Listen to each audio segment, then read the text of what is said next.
Honorable Minister, please. অধ্যক্ষ মহোদয়, সন্মানীয় বিধায়ক ডাঙৰীয়াজী প্ৰশ্ন উত্থাপন কৰিছে, তেখেতক উত্তৰখিনি দিয়া হৈছে, কিন্তু তেখেতে কৈছে যে আগতে MSDP যিটো আছিল, আজিকালি এই স্কিমটো কেন্দ্ৰ চৰকাৰে যিখিনি দিয়ে আমাৰ PMJBK কয়, তাত কিছু গাইডলাইন গোটেইখিনি নহয়, কিছু শতাংশ গাইডলাইন চেঞ্জ হৈছে। আৰু মই তেখেতক জনাবলৈ পাই একেই বিষয়, ময়ো তেতিয়া বিধায়ক আছিলোঁ, তেখেতো আছিল।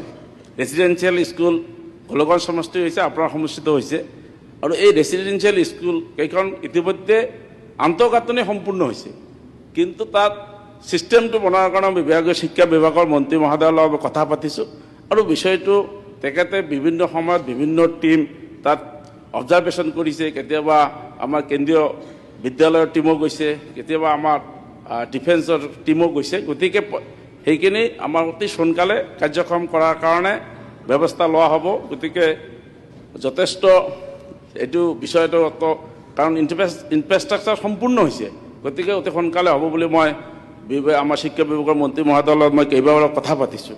ছেকেণ্ড হ'ল, তেখেতে যিখিনি কথা কৈছে যে প্ৰশ্ন যে আমাৰ সংখ্যালঘু উন্নয়ন বিভাগত দুই ধৰণৰ স্কিম চলে, এটা কেন্দ্ৰৰ পুঁজি আৰু এটা হ'ল আমাৰ SOPD।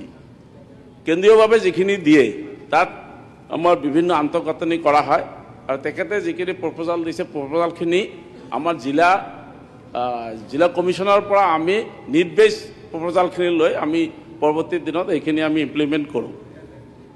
আৰু ইতিমধ্যে তেখেতে গোৱালপাৰাৰ কথা কৈছে, গোটেইখিনি দিয়া হৈছে। গোৱালপাৰাত যথেষ্ট স্কিম আছে, গতিকে আমাৰ এনেক্সাৰখিনি আপুনি চালে পাব।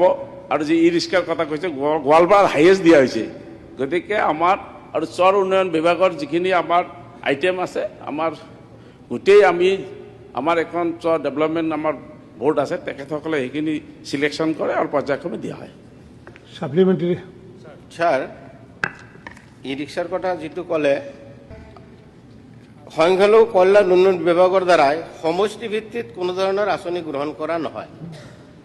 এই আঁচনিসমূহ কেন্দ্ৰীয়ভাৱে সকলো সমষ্টি ও জিলা সাঙুৰি লৈ ৰূপায়ণ কৰা হয়।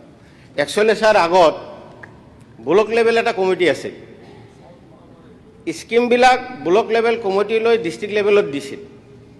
ডিষ্ট্ৰিক্ট লেভেলৰ পৰা ষ্টেট লেভেলত দিয়াৰ পিছত আকৌ এইটো চেণ্ট্ৰেলত দিয়ে, তাৰপিছত এপ্ৰুভ হোৱাৰ পিছত আমাৰ কামবিলাক হয়। কিন্তু ইয়াতে কৈছে সমষ্টি ভিত্তিত নহয়, ব্লক ভিত্তিতো আল্টিমেটলি নহয়, জিলা ভিত্তিত কৈ আছে।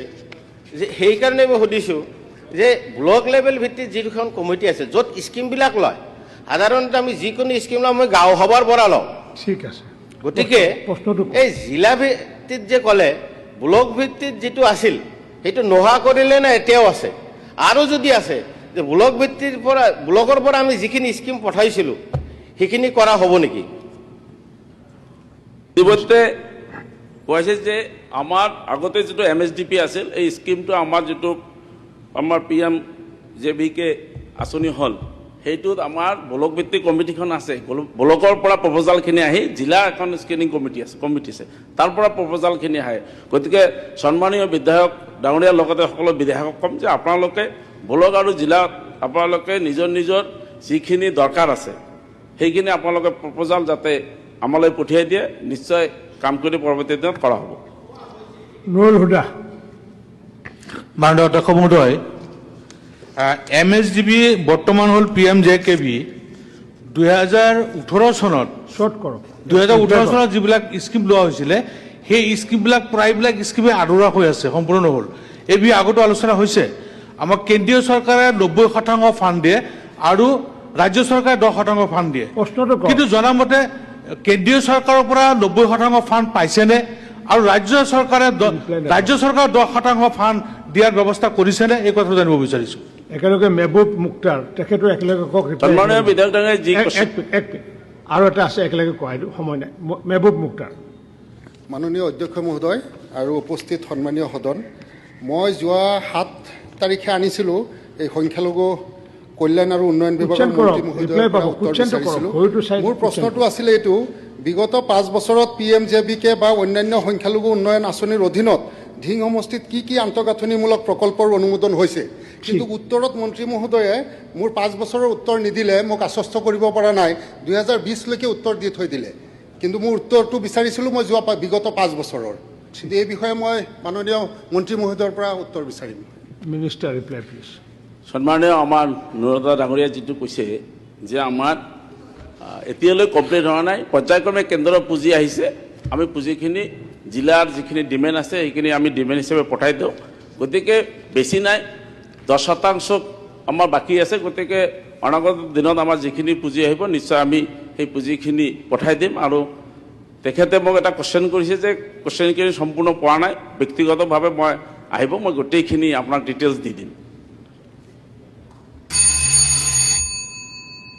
এতিয়া